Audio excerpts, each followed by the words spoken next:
बिस्मिल्लाहिर्रहमानिर्रहीम। अस्सलामु अलैकुम रहमतुल्लाहि वबरकातुहू।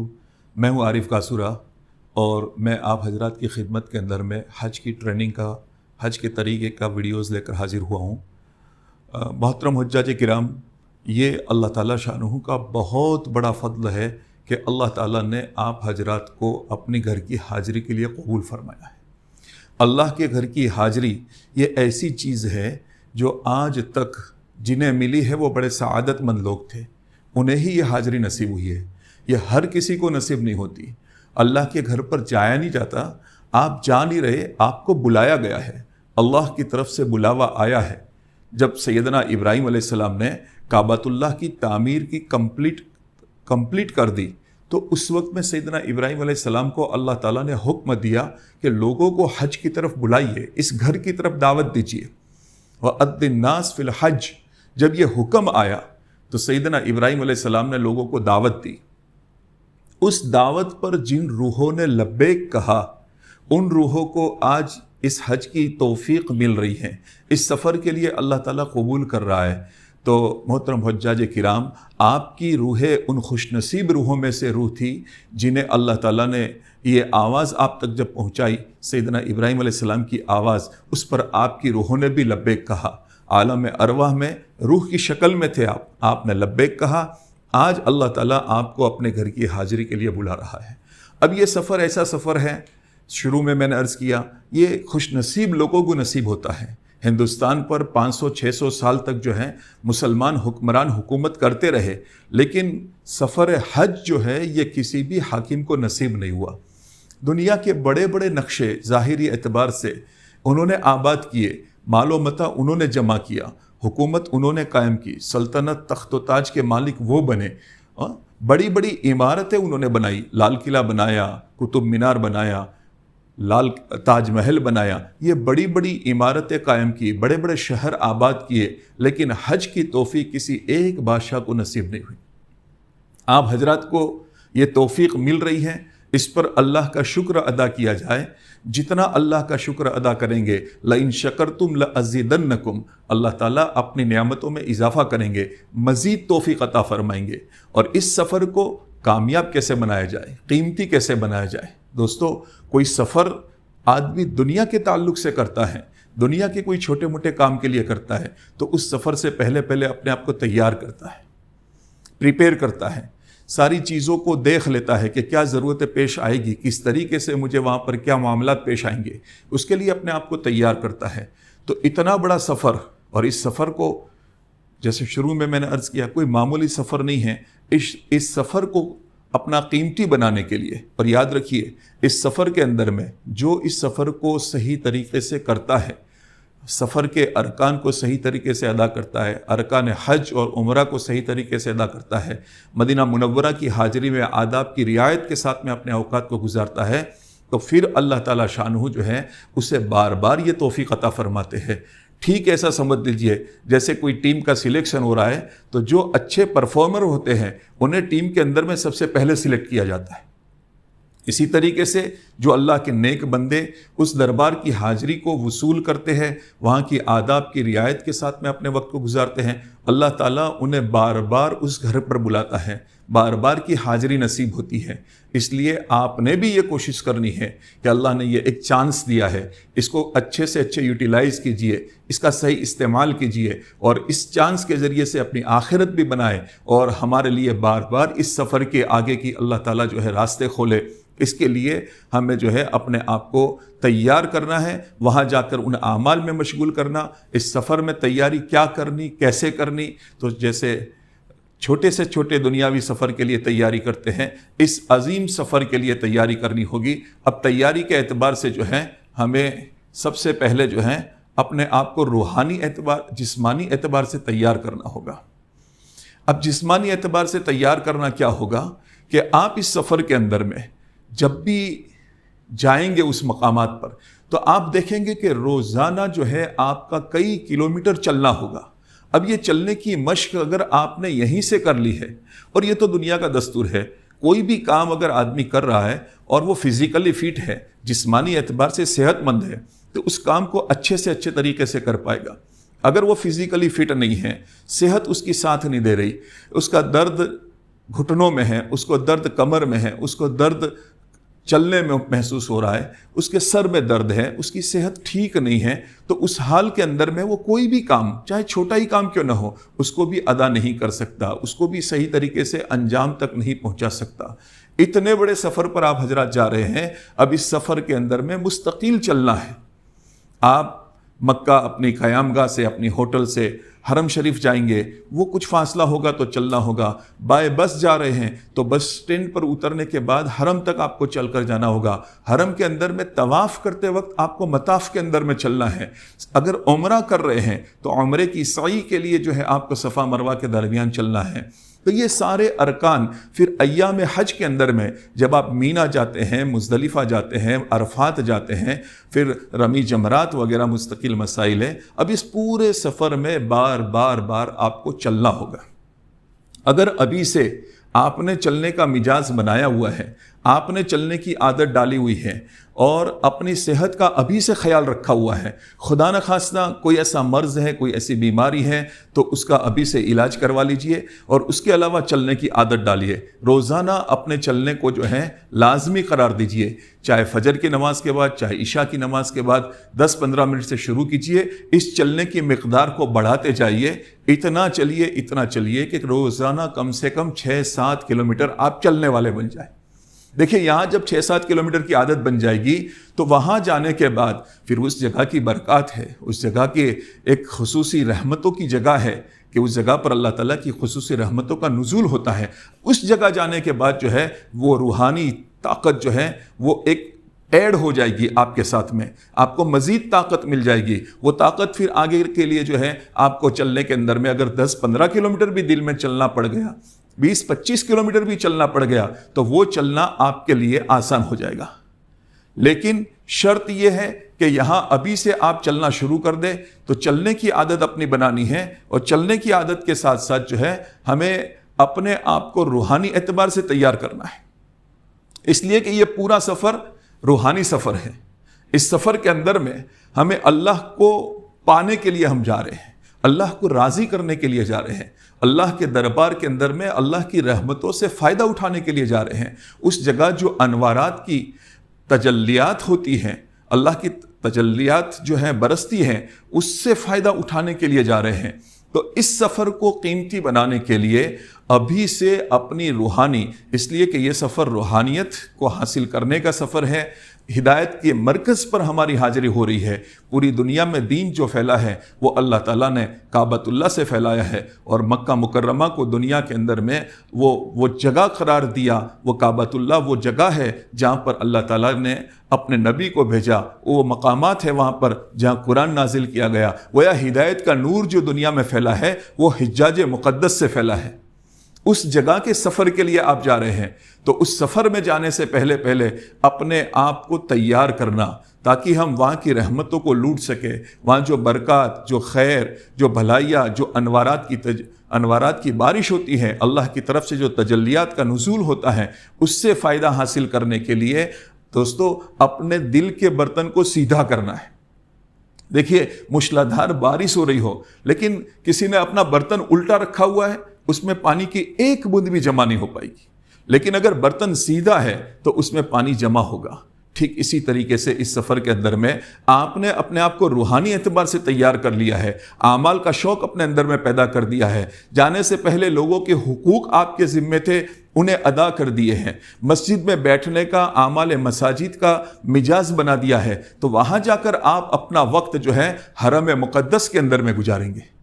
ورنہ وہاں جو بازار کے نقشے ہیں، وہاں شاپنگ مالز ہے، وہاں جو ہے بڑے بڑے مارکیٹ ہے، ہمارا وقت اس جگہ پر پہنچنے کے بعد بھی، اتنے متبرک مقامات پر پہنچنے کے بعد بھی ہم ان جگہوں سے فائدہ حاصل کرنے کے بجائے بازار کے اندر میں، مارکیٹ کے اندر میں، شاپنگ مالز کے اندر میں ہم اپنے وقت کو ضائع کریں گے۔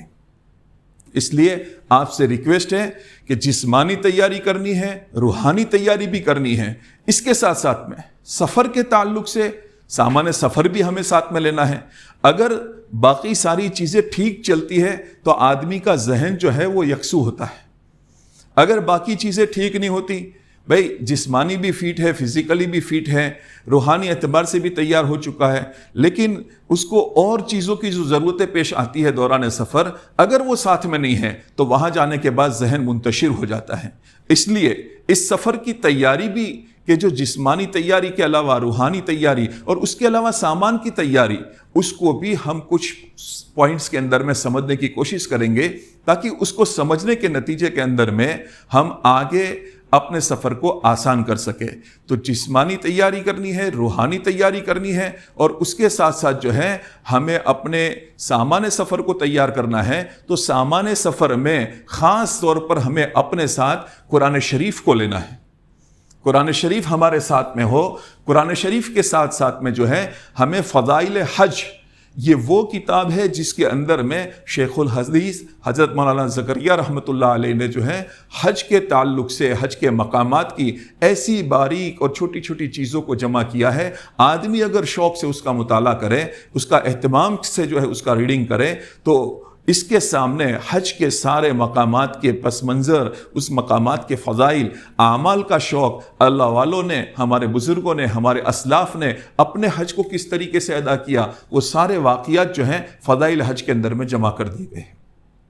मक्का मुकर्रमा क्या है, मक्का मुकर्रमा में कौन सी जगह पर क्या बरक़ात रखी है, कौन सी जगह पर दुआ की कबूलियत की जगह है, मदीना शरीफ के अंदर में किस मकाम पर क्या बरकतें हैं, किस मकाम पर क्या हासिल करना, किस मकाम पर क्या दुआएं मांगनी, वो सारी चीज़ें फ़ज़ाइल हज के अंदर में मौजूद है। तो फ़ज़ाइल हज अपने साथ में आप ज़रूर ले। फ़ज़ाइल हज के अलावा हमें हज के मसाइल की एक किताब लेनी है, ताकि हज के मसाइल वहाँ पर जो पेश आए हमारे पास में किताब मौजूद हो, ताकि अगर किसी मौलाना से, किसी मुफ्ती साहब से हमारा राबता नहीं हो पा रहा, किसी जानने वाले से पूछने का चांस हमारे पास में नहीं है, तो एटलीस्ट हम अपने पास में किताब से उस मसले को देख सकते हैं। किसी चीज़ को समझनी है तो समझ सकते हैं। तो ये तीनों किताबें जो हैं ये अपने साथ में ज़रूर रखें। कुरान शरीफ अपने साथ में रखनी है, फ़ज़ाइल हज अपने साथ में रखना है, और इसी तरीके से हज के मसाइल की कोई अच्छी किताब, सही आलिम की लिखी हुई किताब अपने साथ में ज़रूर रखें। अब ये सारी चीज़ों के साथ साथ में आपने अपना लगेज भी लेना है। तो लगेज के लेने के ताल्लुक से जो है लगेज बैग जो है ये आपने ऐसी लेनी है जो वज़न में हल्की हो, लेकिन वज़न में हल्की होने के साथ साथ जो है वो मजबूत भी हो। और इस बैग के अंदर में आप जिस एयरलाइन से आपका सफ़र हो रहा है, अगर आप हज कमेटी के ज़रिए से जा रहे हैं तो हज कमेटी के जो अहबाब है उनसे तहकीक कर लीजिए कि कितने वज़न की इजाज़त है। एक बैग में गालिबन 20-22 किलो ये आम तौर से इसकी इजाज़त होती है। आप अगर किसी टूर से जा रहे हैं तो आप उनसे, टूर ऑपरेटर से तहकीक कर लीजिए कि जिस फ्लाइट में, जिस एयरलाइन के थ्रू आपका सफ़र होना है, उस एयरलाइन में कितने बैग की, कितने वज़न की इजाज़त है। तो उसकी तहकीक करने के बाद एक बैग में जो 20 किलो या 22 किलो या 23 किलो जो भी इजाज़त हो, उस ताल्लुक से आपने जो है अपना सामान रखना है। और इस बैग को याद करके अच्छे से इस तरीके से रैपर लगवा देना है। जब आप रैपर लगवा देंगे तो ये बैग की हिफाजत होगी, अंदर के सामान की हिफाजत होगी। बैग में जो सामान रखा जाए उसमें कोशिश ये करे सामान को तकसीम करके रखें। ऐसा ना हो कि कपड़े आपने एक बैग में रख दिए और खाने के लिए कुछ सामान लिया था, वो सामान आपने दूसरी बैग में रख लिया, और ज़रूरत की चीज़ें थी वो दूसरी बैग में रख ली। कभी कभी ऐसा होता है कि एयरपोर्ट पर यह बैग मिस हो जाती है।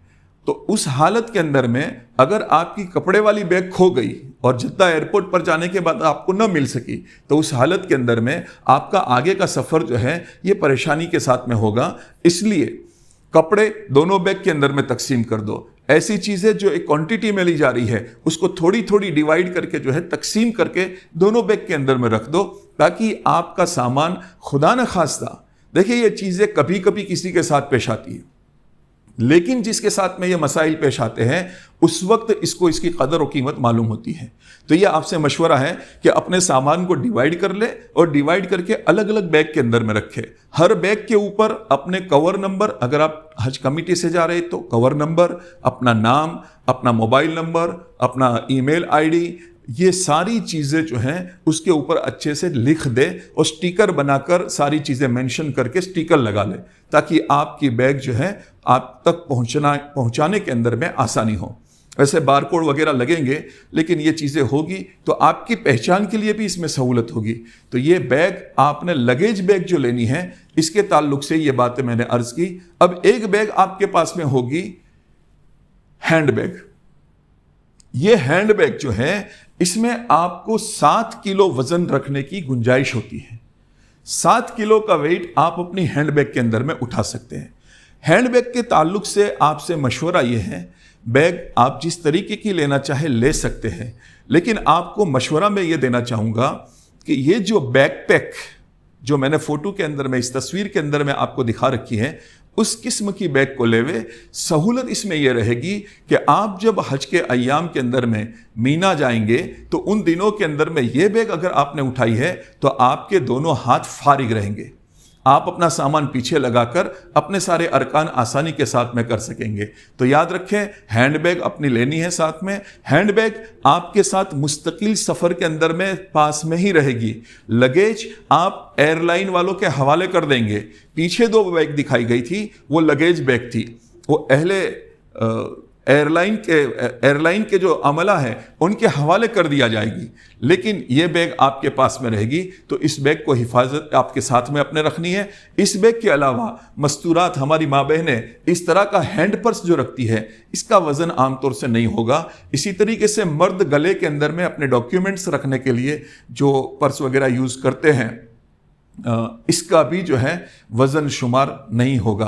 तो ये सारा सामान जो है आपने अपने साथ में रखना है। अब इसके अलावा जो है, आपको जब अपना सामान ले रहे हैं तो भाई सफ़र के अंदर में एहराम पहनना है, तो एहराम की 2 जोड़ी चादरें अपने साथ में लेनी है। याद रखें, दोनों जोड़ी चादरें आप अपनी हैंड बैग में रखेंगे। कभी कभी ये होता है कि हाजी साहब समझते हैं कि एक जोड़ी चादर हैंड बैग में रख ले, एक जोड़ी लगेज बैग में रख ले। अब जो बैग लगेज में थी वो तो आप एयरपोर्ट पर उनके हवाले कर चुके। अब आपके पास में जब सामान नहीं, अगर कोई ऐसा मसला पेश आ गया, वॉशरूम जाते हुए इस्तिंजा से फारिग होते हैं, कोई नापाकी आपके कपड़े पर लग गई, खाना खाते हुए कुछ ऐसी चीज़ कपड़ों पर गिर गई जिससे निशानात पड़ गए, उस शक्ल के अंदर में आपने अपना एहराम चेंज करना है। तो आपका एहराम बदलने के लिए अगर आपकी हैंडबैग में एहराम की दोनों चादरें होगी तो आसानी के साथ अपने एहराम को चेंज कर पाएंगे। इसी तरीके से तवाफ़ के दौरान तवाफ़ को गिनने के लिए, चक्कर गिनने के लिए तवाफ़ की 7 दानों वाली तस्बीह होती है, ये अपने साथ में ले ले। और आप अपने सिले हुए कपड़े लेंगे। अब जो सिले हुए कपड़े होंगे, ये सिले हुए कपड़े, इन कपड़ों के अंदर में भी ये ख्याल रखना है कि सिले हुए कपड़े 1-2 जोड़ कपड़े अपनी हैंड बैग में आपको रखने हैं। इसलिए कभी कभी ये होता है, आपने लगेज में डाल दिए, लगेज आपको मिला ही नहीं, तो उस सूरत के अंदर में आप परेशान होंगे। आपका उम्रे का एहराम जब खुलेगा, हैंड बैग में आपके पास 1-2 जोड़ कपड़े भी होंगे तो बदलने में आसानी होगी। इसी तरीके से जब मीना जाएंगे तो हैंड बैग के अंदर में 1-2 जोड़ी सिले हुए कपड़े साथ में लेकर जाएंगे, चूँकि मीना में हज के दिनों के अंदर में आपके एहराम के खुलने के बाद इन कपड़ों की ज़रूरत पेश आएगी। अब उसके साथ साथ में ये सफ़र के दौरान जो है चटाई हमें लेनी है, ताकि हमें जब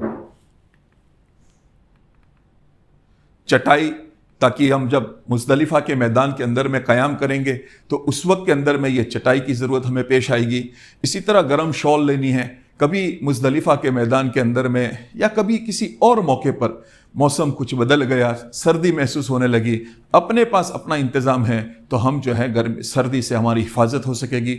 इसी तरीके से हवा वाला तकिया जो है आपने अपने साथ में लेना है, जो मुज़दलिफ़ा वगैरह में आपको काम देगा। एयर पिलो, तौलिया जो आप खरीदेंगे तो याद रखिए ऐसा तौलिया खरीदिए, टॉवेल ऐसा लीजिए जो सूखने में जल्दी सूखता हो। इसलिए जो बारीक हल्के कपड़े का आता है, अगर आपने ज़्यादा हैवी मटेरियल का टॉवेल लिया तो वो सूखने में देर लगेगी और उसके अंदर में वज़न भी ज़्यादा होगा। इस दोनों सूरत के अंदर में आपके लिए परेशानी होगी। तो टॉवेल ऐसा लीजिए जो वज़न में हल्का हो, सूखने में आसानी से सूख जाया करता हो। इसी तरीके से सफ़र का मुसल्ला, इस सफ़र के अंदर में किसी भी ऐसे मौके पर जब आपने नमाज पढ़नी है तो आपके पास प्लास्टिक का सफ़र का मुसल्ला है, तो उस मुसल्ले को बिछाकर किसी भी जगह ठहर कर आप आसानी के साथ अपनी नमाज पढ़ सकते हैं। अब آپ جو جوتے خریدیں گے اس سفر کے لیے، تو سلیپرز جو خریدے جائے، چپل جو خریدے جائے، تو یاد رکھیے چپل کے اندر میں میرا آپ سے مشورہ ہے اچھی کوالٹی کے خریدیے۔ اتنا خرچہ کرتے ہیں، 4-5 لاکھ روپے خرچ کرتے ہیں، ٹور سے جانے والے 7-8 لاکھ تک ان کا معاملہ چلا جاتا ہے۔ اتنا خرچہ کرنے کے بعد بھی جب سلیپر خریدنے کی باری آتی ہے، چپل خریدنے کی باری آتی ہے، تو کئی مرتبہ جو ہے پیسے بچا رہے ہیں حاجی صاحب۔ نہیں، یہاں اچھی برانڈ کے، اچھی کوالٹی کے جوتے خریدیے، تاکہ آپ سفر کے اندر میں جب چلیں گے تو چلنے کے اندر میں آپ کے پیروں میں درد کم ہوگا، آپ کی طاقت جو ہے یہ باقی رہے گی۔ اس لیے اچھی کوالٹی کے جوتے خریدیے۔ ان جوتوں کو رکھنے کے لیے جو ہے شو بیگ خرید لیجئے، تاکہ آپ اس طرح اپنے پیچھے لگا کر اس کا استعمال کر سکتے ہیں۔ ان جوتوں کو جو ہے دیکھیے جس طریقے سے آپ نے پہنا ہے، جوتوں کو لیا ہے، اب ان جوتوں کو حرم کے دروازے، حرم شریف کے گیٹ کے باہر اس طریقے پر وہاں پر ایک پلاسٹک کی بیگز لگائی جاتی ہیں۔ ان بیگز کو جو ہے، ان بیگز کے اندر میں آپ اپنے چپل کو، اس بیگ کو پھاڑ دیجئے، الگ کر دیجئے، پھر اس طریقے سے پلاسٹک کی بیگ کے اندر میں اپنے چپل کو، سلیپرز کو رکھ لیجئے، پھر شو بیگ کے اندر میں رکھ لیجئے، اور پھر اس طریقے سے اپنے کندھے پر لگا دیجئے۔ تو یہ طریقہ ہے شو بیگ کے اندر میں جوتے ڈال کر حرم شریف کے اندر میں جانے کا۔ اس کے علاوہ کچھ یہ ضرورت کی چیزیں ہیں جس میں ڈائری ہے، پین ہے، مارکر پین ہے، سیلو ٹیپ ہے، اور وزن کا کانٹا ہے، تاکہ ہم اپنے سامان کا وزن کرنا چاہے تو کر سکتے ہیں۔ اسی طریقے سے لاک ہے اپنے سامان کی حفاظت کے لیے، اور پولیتھین بیگ ہے۔ اب ان چیزوں کے اندر میں خیال کرنے کہ ڈائری اور پین جو ہے، ڈائری اور پین، اس کی ایک بات سمجھ لیجئے کہ اس سفر کے اندر میں آپ نے اپنی ڈائری اور پین کے اندر میں اپنا موبائل نمبر کے علاوہ اپنے ساتھ میں جو ساتھی چل رہے ہیں ان کے موبائل نمبر کو اہتمام سے لکھ لینا ہے۔ اس لیے کہ آج کل معاملہ ہمارا یہ ہے کہ ہم زبانی موبائل نمبر کو یاد نہیں رکھ پاتے۔ اب اس صورت کے اندر میں کبھی کبھی یہ ہوتا ہے کہ موبائل نمبر ہمارے پاس میں موجود نہیں ہے، اور ہمارے موبائل کی بیٹری ڈسچارج ہو گئی، یا ہمارے موبائل کی اسکرین نہ اللہ نہ کرے خراب ہو گئی، خدا نخواستہ ہمارا موبائل گر گیا، موبائل کھو گیا۔ ایسی حالت کے اندر میں اپنے ساتھ والے ساتھیوں کے نمبر آپ نے لکھے ہوں گے، اور آپ ان سے کچھ آگے پیچھے ہو گئے، تو اس ڈائری میں سے اس نمبر کو لے کر جو ہے آپ انہیں کسی کے فون سے، کسی کو ریکویسٹ کر کے کسی کا فون لے کر کال کر سکتے ہیں۔ میاں بیوی اس طریقے سے اگر الگ ہو جاتے ہیں تو دونوں کے پاس میں اگر ڈائری ہوگی، اور دونوں کے پاس ڈائری کے اندر میں ایک نمبر لکھے ہوئے رہیں گے، تو ایک دوسرے کو ملنا، ایک دوسرے سے جو ہے پاس میں واپس آنا، یہ آسان ہو جائے گا۔ اسی طریقے سے ہندوستان کے ہمارے جو دوست ہیں یا ہماری رشتہ دار ہے قریبی، ان کے نمبر بھی اس میں نوٹ کر لیں، تاکہ موبائل کے خراب ہونے کی شکل کے اندر میں آپ کے پاس رابطے کے لیے ایک اور آپشن اویلیبل ہو۔ یہ ساری چیزوں کے ساتھ ساتھ میں پولیتھین بیگ، یہ ساری چیزوں کا استعمال تو آپ سمجھ لیں گے اور آپ اپنے اعتبار سے کر لیں گے۔ یہاں ایک چیز میں بتانا ضرور چاہوں گا کہ یہ پولیتھین بیگ جس کو ہم اپنے ساتھ میں ہر وقت رکھیں، اس لیے اس کا کوئی وزن نہیں ہوتا، ہر وقت آپ اپنے ساتھ میں رکھیں۔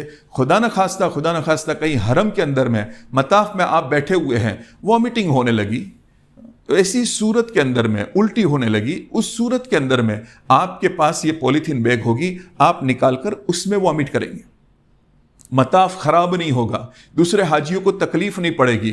اگر آپ مسجد میں بیٹھے ہوئے ہیں، مسجد کی صف خراب ہو جائے گی، باہر نکلنا چاہتے ہو تو راستہ اتنا لمبا ہے کہ گیٹ کافی دوری پر ہے، اب اس دوری پر پہنچنا آپ کے لیے مشکل ہوگا۔ اگر آپ کے پاس میں پولیتھین بیگ ہے تو اس میں آپ آسانی کے ساتھ جو ہے اپنا بیگ رکھ کر جو ہے اس میں وامٹ کر سکتے ہیں۔ پھر اسی طریقے سے یہ کچھ چیزیں ہیں جو سامان سفر میں ہمیں اپنے ساتھ میں لینی ہیں۔ یہ ساری چیزیں اپنے آپ جو ہے اپنا استعمال بتا رہی ہیں، لیکن خاص طور پر میں یہاں عرض کروں گا، سفر کے دوران اگر آپ چھری لیتے ہیں سبزی وغیرہ کاٹنے کے لیے، پھل فروٹ کاٹنے کے لیے، چھری اگر آپ اپنے ساتھ میں لیتے ہیں تو یاد رکھیے اس چھری کو ہینڈ بیگ میں نہ رکھیں۔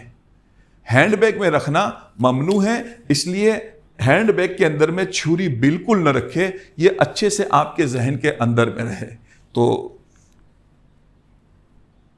دوسرے سفر کے اعتبار سے جو چیزیں ہیں، یہ ساری چیزیں آپ اپنے ساتھ میں یہ سلائیڈ خود بتا رہی ہے کہ کیا کیا چیزیں آپ کے ساتھ میں ہونی چاہیے، سیلف ایکسپلینیٹری ہے، آپ اس کو دیکھ لیجئے، سمجھ لیجئے کہ یہ چیزیں آپ کے ساتھ ہو۔ یہاں پر میرا آپ سے مشورہ ہے کہ آپ اگر شیمپو لیتے ہیں تو پاؤچ کی شکل میں لیجئے، ہیئر آئل لیتے ہیں پاؤچ کی شکل میں لیجئے، اس لیے کہ پورا باکس پوری بوتل جو ہے اس کو سنبھالنا مستقل ایک مسئلہ ہوگا۔ اگر پاؤچ کی شکل میں لیا ہے، یوز کیا تھرو کر دیا، یوز اینڈ تھرو، استعمال کیا کچرے میں ڈال دیا، تو اس کے نتیجے کے اندر میں آپ کو مستقل اسے سنبھالنے کی ضرورت پیش نہیں آئے گی۔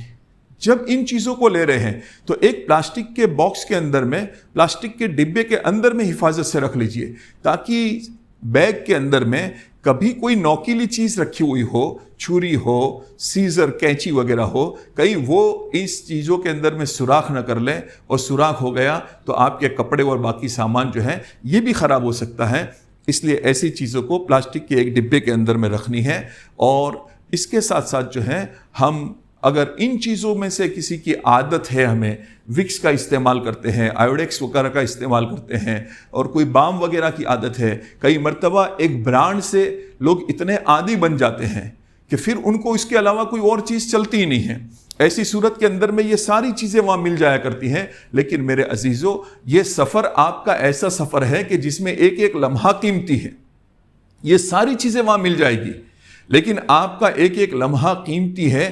اس قیمتی لمحے کو یوٹیلائز کرنے کے لیے وہاں آپ کا وقت ضائع نہ ہو، اس لیے آپ سے مشورہ دیتے ہیں کہ اگر کچھ عادت ہے، ان چیزوں کی ضرورت پیش آتی ہے، تو یہیں سے اپنے ساتھ میں ان چیزوں کو لے لینا ہے۔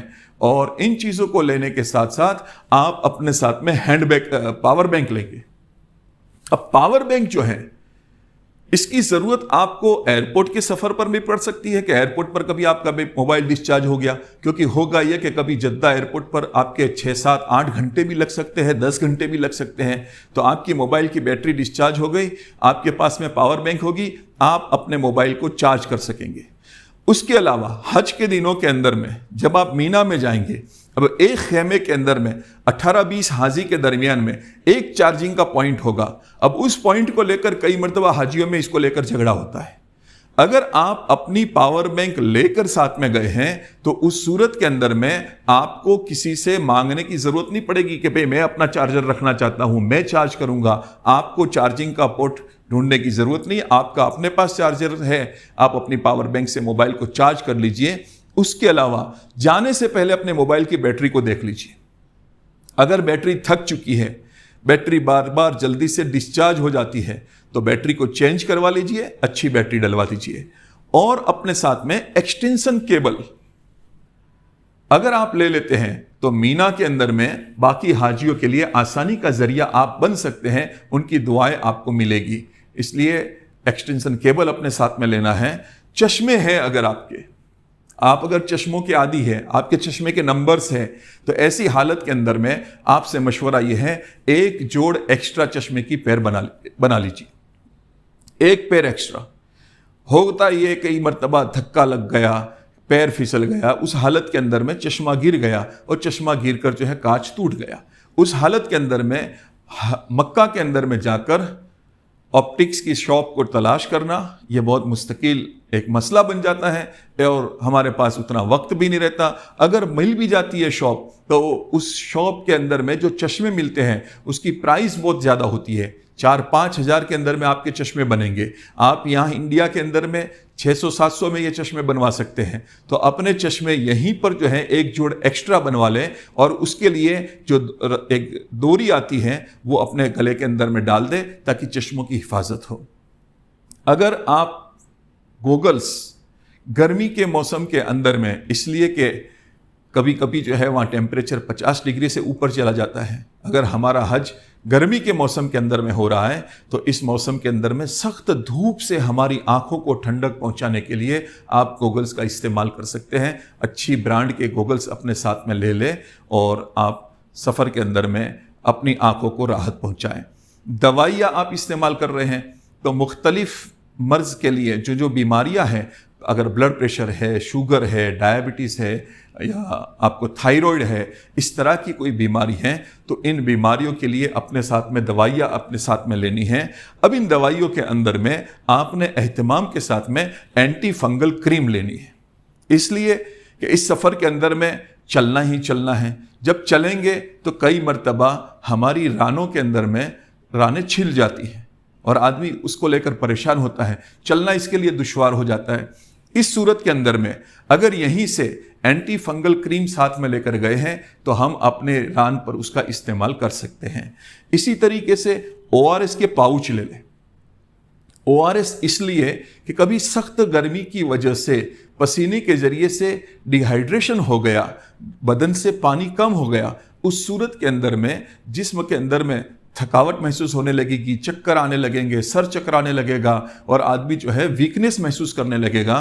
तो उन सारी चीज़ों से बचने के लिए अगर आपने ORS के पाउच अपने साथ में लिए हैं, एक पानी का बोतल ले, उसके अंदर में एक पाउच को डाल दीजिए, बोतल को हिलाकर जो है पानी का इस्तेमाल करते रहिए। जितना ORS पीते रहेंगे ज़रूरत के बक़द्र, तो उस एतबार से जो है आप ख़ास तौर पर मीना में, अरफात में, मुज़दलिफ़ा में शैतान को कंकरी मारने के वक्त अगर आपके पास ये ORS होगा तो आप फिज़िकली जो है अपनी सेहत को हिफाजत कर सकेंगे, सेहत की हिफाजत कर सकेंगे और डिहाइड्रेशन से आप बच सकेंगे। ये सारी दवाइयाँ जो आप ले रहे हैं, इसको डॉक्टर के प्रिस्क्रिप्शन पर ज़रूर लिखवाएं। इसलिए कभी कभी एयरपोर्ट पर वो लोग मांग लेते हैं, तो कुछ दवाइयाँ ऐसी होती हैं जो नारकोटिक्स के अंदर में उसका शुमार होता है। तो अगर आपने डॉक्टर से उन दवाइयों को लिखवाया है तो आपके लिए एयरपोर्ट पर कोई मसाइल पेश नहीं आएंगे। इन दवाइयों के अंदर में इतनी ही क्वांटिटी ले जितनी हमारी ज़रूरत होती है। कई मरतबा ज़रूरत से ज़्यादा उठाने पर भी मसाइल पेश आ जाते हैं, इसलिए कि शक होता है कि कहीं ये बिजनेस तो नहीं कर रहा, ये बेचने के लिए तो नहीं ले जा रहा। इसलिए आप 40 दिन के सफ़र पर जा रहे हैं, आपके पास मैक्सिमम 50 दिन की दवाइयाँ हो, इससे ज़्यादा ना हो। तो एक लिमिटेड क्वांटिटी के अंदर में अपनी ज़रूरत की सारी दवाइयाँ लीजिए और इसको डॉक्टर से प्रिस्क्रिप्शन पर लिखवा लीजिए, ताकि वो जो है हमारे पास एयरपोर्ट पर हमें कोई पूछे तो हम उसे दिखा सकते हैं कि ये मेरे रेगुलर इस्तेमाल की दवाइयाँ हैं। टॉयलेटरीज़ के एतबार से जितनी चीज़ें इस्तेमाल की जाती हैं, आपसे मशवरा यह है कि इस चीज़ को, इन सारी चीज़ों को एक इस तरह के पाउच के अंदर में रख ले, ताकि दूसरी चीज़ों को ख़राब न करें। और जब कभी इस्तेमाल की ज़रूरत पेश आई, हमने इस पाउच को लिया, वॉशरूम में चले गए, इस्तेमाल कर लिया। तो इन चीज़ों को अपने साथ में रखें। एहराम के ताल्लुक से बेल्ट एहराम का पहना जाता है। अब बेल्ट के अंदर में एक तो ये बेल्ट होता है जो एकदम से टाइट होता है, जिसके अंदर में कुछ रुपये वगैरह, कुछ पैसे वगैरह रखे जा सकते हैं। लेकिन उसके अलावा आपसे मशवरा है कि ये बेल्ट, जिसको पाउच बेल्ट भी कह सकते हैं, जिसके अंदर में आप मज़ीद कुछ सामान रखना चाहें तो रख कर जो है इस तरीके से अरकान की अदायगी वगैरह कर सकते हैं। तो ये पाउच बैग अपने साथ में रख ले। और इसके साथ साथ में सामान्य सफ़र में आपने अपने साथ सूखा नाश्ता लेना है।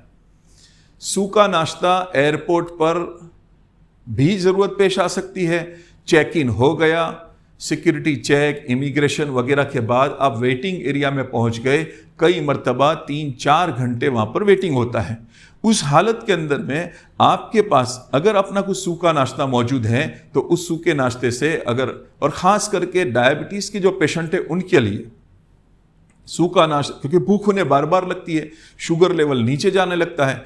अगर कुछ नाश्ता आपके पास में होगा तो आप जो है उस नाश्ते को इस्तेमाल कर सकेंगे। यही नाश्ता आपने याद रख के हैंड बैग में रखना है। जब आप जद्दा एयरपोर्ट पर पहुंचेंगे तो जद्दा एयरपोर्ट पर जाने के बाद ये नाश्ता जो है आपके पास में मौजूद होगा।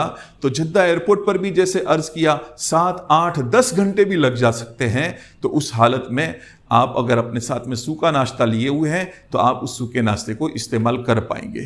तो सूखा नाश्ता अपने साथ हैंड बैग में ज़रूर रखें। अब हैंड बैग के अंदर में इस तरह की सारी चीज़ों को रखना बिल्कुल मना है। आप अच्छे से इन सारी चीज़ों को देख लीजिए। ये सारी चीज़ें हैंड बैग के अंदर में रखना मना है। ख़ास करके वापसी के वक्त अपने पोते के लिए, अपनी पोती के लिए खिलौने की बंदूक लेते हैं, یہ بندوق بھی آپ کو الاؤ نہیں کی جائے گی. اس لیے یاد رکھیے یہ ساری چیزیں دیکھ لیجئے اور یہ ساری چیزوں کو جو ہے آپ نے ہینڈ بیگ کے اندر میں بالکل نہیں رکھنا. اچھے سے آپ اس کو سمجھ لیجئے اور یہ ساری چیزیں کبھی بھول کر بھی ہینڈ بیگ میں مت رکھنا، ورنہ ایئرپورٹ پر وہاں کے ملازم آپ سے اس بیگ میں سے ان چیزوں کو نکلوا کر پھینکوا دیں گے. اب جب آپ ایئرپورٹ کے لیے روانہ ہوں گے تو یاد رکھیے ایئرپورٹ پر جانے سے پہلے اپنے ڈاکیومنٹس کو اچھے سے چیک کر لیجیے. کئی مرتبہ یہ ہوتا ہے حاجی صاحبان جلد بازی کے اندر میں ایئرپورٹ روانہ ہو جاتے ہیں اور ایئرپورٹ روانہ ہونے کے بعد جب ایئرپورٹ پر پہنچتے ہیں تب انہیں پتہ چلتا ہے کبھی 100 کلومیٹر دور سے، کبھی 200 کلومیٹر دور سے، کبھی 500 کلومیٹر دور سے ایئرپورٹ پہنچے اور وہاں جانے کے بعد پتہ چلا کہ ان کے ڈاکیومنٹس تو وہیں پر بھول کر آئے، اپنے گھر پر ہی چھوڑ کر آئے. ایسی حالت کے اندر میں بڑی دشواری پیش آتی ہے. تو اس کے لیے ایئرپورٹ پر روانگی سے پہلے ہی اپنے سارے ڈاکیومنٹس کو دیکھ لیجئے. ڈاکیومنٹس کو سکین کر کے ای میل پر لے لیجئے، سکینڈ کاپی کو ای میل پر لے لیجئے. ڈاکیومنٹس کی فوٹو کاپی کروا کر اپنی الگ الگ بیگوں کے اندر میں رکھ دیجئے تاکہ آپ کو کبھی بھی ضرورت پڑے آپ کے پاس سارے ڈاکیومنٹ موجود ہو. پاسپورٹ اور ٹکٹس، ویزا وغیرہ اس کو تو خوب اہتمام سے دیکھ کر اپنے پاس اپنی بیگ کے اندر میں رکھنا ہے.